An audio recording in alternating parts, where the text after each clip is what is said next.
Na most figyelj ezt! Ezen be fogtok kokizni. Megpróbálom ezt. Hú, ezt nem lehet külön a blogban megnyitni, ugye? Nem? Ez remek. Mondtam majd, mennyire szeretem a Facebookot? Mondtam, hogy jobban szeretem, mint bármit az életben? Ha?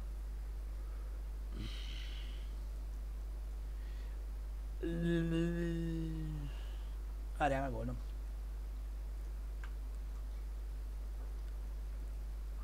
Jó lesz így? Csak... Ez itt oké. Elvileg. Hát meglátjuk, srácok, egy pillanat.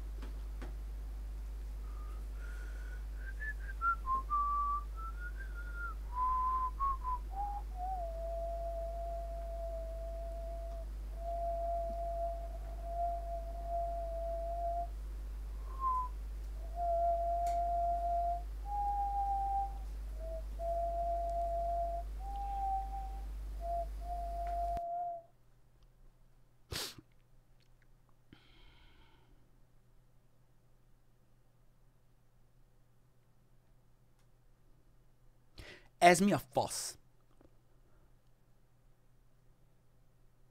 Ez mi a fasz? Ez mi? De ez mi a faszom? És ráadásul le is józsisztak. Kit? Utána javították ki, látod? Ez mi a kurva élet? Ha? Ezt ki engedte meg? Senki. Ha? Ez nem szponzorált hirdetés, Giga, erről mi nem tudunk. Képzeld el!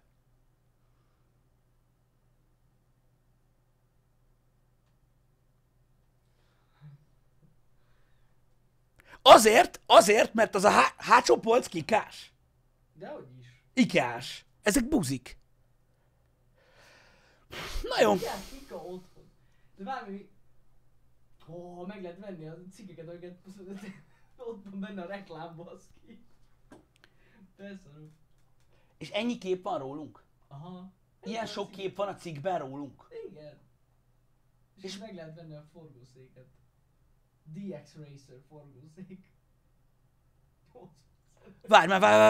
Állj, idő. Várj egy kicsit. Nem kell riportolni, srácok, nem arról van szó. Várjál. Nem kell, figyelj. Fú, bazd meg. Ez amúgy tényleg gáz. Ez kurva gáz. Na, erre picit. Már is nézem. Bocs már, srácok, hogy megállunk ezzel a retro hónap utolsó napján, de a fekélyest most már.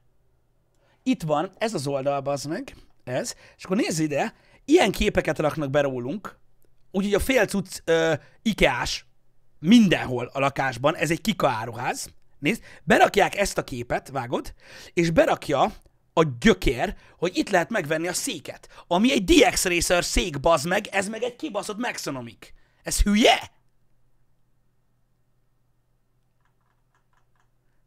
Illet volna megkérdezni, nem? Hát Hogy telerakhatják-e a Kika oldalát az IKEA-s bútorainkkal. És hasonlót kerestek.